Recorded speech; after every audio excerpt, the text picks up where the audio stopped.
Sa number 8, Ordinansa para sa libre nga maintenance sa medicine para sa mga indigent nga senior citizen aprubado na sa Konseho sang Bacolod.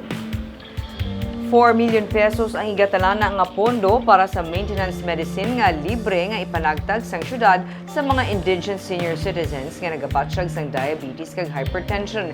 Inya na base sa ginaprubahan nga ordinansa sang Konseho. Suno kay Councilor Celia Flor, ang chairperson sang Committee on Senior Citizens ng Konseho, ginasuguran na nila ang verification kag validation sa mga beneficiaries sa mga kabaranggayan.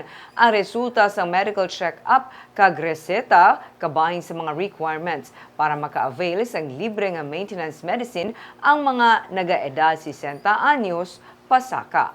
So, kay under sa ordinance, kinanglan ang prescription should come from a government doctor. And then, pag-issue sina, that prescription will be surrendered or given a copy sa barangay health center.